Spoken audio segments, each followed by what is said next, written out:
Hey folks, it's Dr. Spears here with drpremed.com, and today I want to help you get into medical school, and in particular I want to talk to the students out there who are pre-med and things aren't going as they need to be. Let's say we're talking GPA and MCAT score.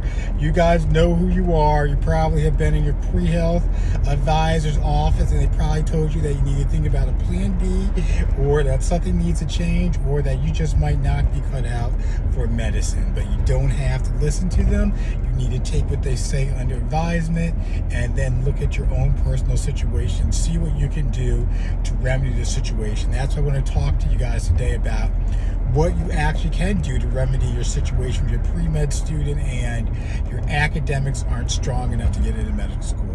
What you need to do, you need to look into post-bac programs, because medical schools, how they decide who they're going to admit to their incoming class is they use computers, and for those computers they put in your MCAT score and your GPA. The reason being that they have way too many applicants for seats in the incoming class. They need a way to quickly screen applicants and candidates down to a workable number that they can actually go through their application. So if you don't have the scores, a computer's automatically going to reject your application. So there's a lot of times students will say, I just need a chance to prove myself to AdComs that I can do this, and my grades and test scores aren't an adequate reflection of my ability in the sciences or whether I can be a doctor or not. But unfortunately, that sounds good. You may have think that, but nobody at the medical schools are going to see your application if you don't even have competitive numbers. And so what I advise students to do, especially those of you who have taken all or most of your pre-med courses, you guys need to get into these academic record enhancer post-bac programs. That way that you can take courses that are at a higher level than your undergrad pre-med courses and show that AdCom you can actually handle a rigorous academic curriculum such as what's going to be required of you in medical school. So that's what you need to do.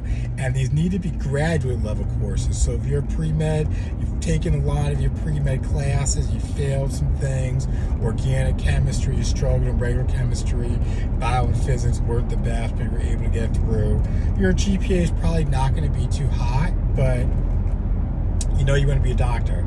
And so what some students think, oh, I'll just go ahead and I'll take more science courses to improve my GPA. Now you can use one of those GPA calculators, that's fine, and run the numbers on that and see how many courses you would actually need to take at the undergrad level for there to actually be a change in your GPA. More often than not, students are shocked when they realize, oh my goodness, no matter how many courses I take, it's really not going to move my GPA up into a range that's going to be competitive or give me a fair shot with the medical schools. So that's why I advise students, you need to go ahead and you need to take these graduate level master courses that are designed for people in your situation who want to go into medical school, who want to become physicians that need to get into medical school. You need to take these grad courses. And I actually did one of those programs. I did what was mine. I did Boston University School of Medicine. So you take a lot of the first year medical school curriculum courses with the medical students, or you have a professor who teaches two classes, one with the medical students, then afterwards they teach another class with the master's degree programs. And you do that, you excel well in those, you do well in those programs, your courses. Now you have an entirely new GPA, you have a graduate level GPA. And why this is important is, when you apply to medical school on your AMCAS, your American Medical College Application Service is a universal thing that you're going to use for your applications. There's going to be two lines on that application. One's going to be your undergrad GPA, and so that's horrible, okay, whatever. But then this other line is going to be for your graduate course level work, and that GPA is going to be entirely separate. And so that way you're not going to get automatically screened out, because they look at your graduate level work and say, okay, this person has some potential, they had significant improvement since when they were an undergrad student, we can work with them. And you get past the computers where an actual human will go ahead and read your application and see all the other details and see all those attributes and characteristics that you bring to the table so that you can actually get into medical school and live your life to go on and be a doctor. So that's something to consider. And you guys need to start thinking about this sooner than later. And I tell students, if you know that you want to go to medical school, but the grades aren't where they need to be, and you know you need to do a post-bac program, you need to start that application process sooner than later, because they work on a rolling admissions basis.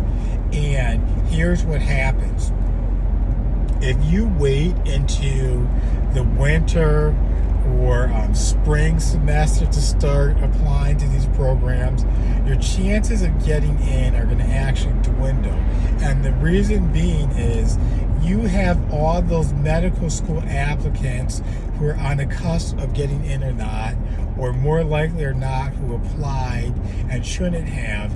And those medical schools are rejecting these applicants. And these applicants are like, I want to be a doctor. I need to get into medical school, and I need to do whatever I can. And so the medical schools are telling me you need to start applying to a post-bac program, to a master's program.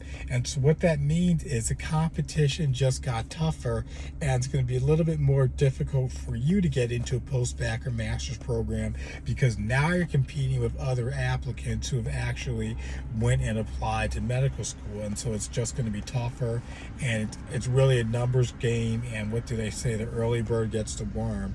So you want to be early in this process to help yourself out in getting into your post-bac program, ultimately with the goal of getting into medical school. So I tell students, don't wait to the winter, don't wait to the spring. Now is a perfect time. You want to use the fall and even into winter to start applying to these post-bac master programs so that you can get in and secure your place in the incoming class and do your master's program and just be set and know, okay, this is your second chance, and now you got to take it extremely seriously. And before you even start out at these post-bac programs, you need to take a personal assessment and figure out what exactly went wrong as an undergrad student, because the worst thing you can do is not know what you did incorrectly or what you need to improve upon besides just an MCAT score or a GPA or a combination of the both, and get into a grad level program and then not do well. Because if you don't do well then at your second chance, it's basically sinking your chances of getting into medical school, because that's going to just look bad that you tried the second step and you weren't able to do it. So you need to really think about that, assess yourself, and make the changes before you start. You don't want to get in there and they're like, okay, I've never really learned how to study the sciences, and you're in this first semester of grad school coursework and you're struggling, your grades are barely passing or barely fail, and it's just borderline. You don't want that to happen to you. So make sure you figure that out and you get a handle on that before you start, because that's going to help you out.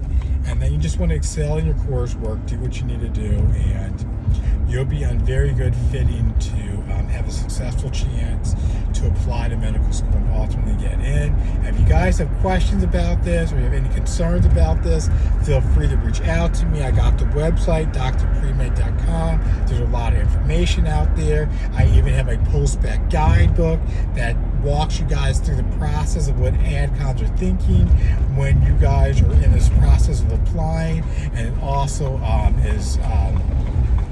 it has over 30 of the top post-bac programs that you actually want to consider and look into. And so it gives you statistics on these programs, like what they're looking for, admission deadline, what the curriculum is, the structure, all of that. And that's my post-bac guidebook for getting into medical school.